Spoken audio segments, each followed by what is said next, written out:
சற்றுமுன் கிடைத்த செய்தியாக பொள்ளாச்சி பாலியல் வழக்கில் ஜாமீனில் உள்ள பார் நாகராஜனுக்கு சிபிசிஐடி சம்மன் அனுப்பியுள்ளது.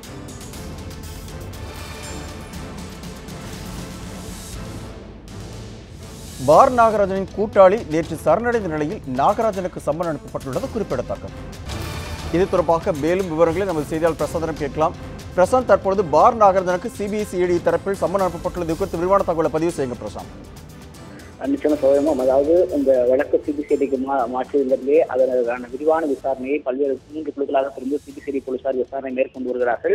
அதன் ஒரு பகுதியாக, அதாவது வாக்குமூலத்தின் அடிப்படையில், அதாவது திருநாவுக்கரசுடைய காவல் எடுத்து விசாரித்து அந்த வாக்குமூலத்தின் அடிப்படையில் தொடர்ந்து ஒவ்வொருத்தருக்காக சம்மன் அனுப்பி சிபிசிஐடி சம்மன் அனுப்பி விசாரணை செய்து வருகிறார்கள். அந்த அடிப்படையில இந்த பார் நாகராஜ், அதாவது இந்த பாலியல் புகார் அளித்த இந்த பெண்ணின் அண்ணன் பூபால் என்கிறவரை தாக்கிய வழக்கு, அதாவது ஜோதிநகர் பொள்ளாச்சி ஜோதிநகர் பேருந்து நிலையத்தில் கடந்த 26/2/2019 ஜோதிநகர் பேருந்து நிலையத்தில் பார் நாகராஜ் மற்றும் செந்தில், பாபு, அதே போல மணி என்கிற மணிவன் ஆகியோர், வசந்தகுமார், அச்சுப்பட்டி வசந்தகுமார் என்கிற 5 நபர்கள் இவரை பார் நாகராஜ் இந்த புகார் அளித்த பெண்ணின் அண்ணனை தாக்கிய வழக்கில் கைது செய்யப்பட்டிருந்தார்கள்.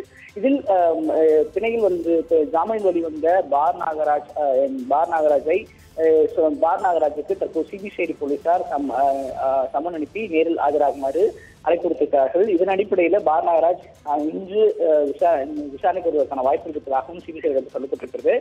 குறிப்பாக பார் நாகராஜின் தரப்பும் இதற்கு தொடர்பு இல்லை என்று கூறி கடந்த 2-3 வாரங்களுக்கு முன்பாக நேரடியாக மாவட்ட ஆட்சியர் வந்து தன்னை பற்றி அவதூறாக விஷயங்கள் பரப்பப்பட்டு வருது. அதே போல என்னுடைய வீட்டிற்கும் உறவினருக்கும் இவர்களுக்கும் எந்த பாதுகாப்பும் இல்லை, ஒரு அச்சுறுத்தல் இருக்கிறது என்பதை குறித்து அவர் மாவட்ட ஆட்சியர் மனு வந்தார். தன்னை பற்றி அவர்களாக பல்வேறு செய்திகள் வந்து கொண்டிருப்பதாகவும் அவர் தெரிவித்திருந்தார். இந்நிலையில் தற்போது சிபிசிஐடி போலீசார் இவர் சொந்த ஜாமீன் எழுதுவதன் காரணமாக இவருடைய தரப்பிலிருந்து அவர்கள் தொடர்பு இருக்கிறதா என்பதெல்லாம் குறித்து விசாரிப்பதற்காக அவர் நேரில் அழைத்து விசாரிப்பதற்காக சிபிசிஐடி போலீசார் சம்மன் அனுப்பியிருக்கிறார்கள்.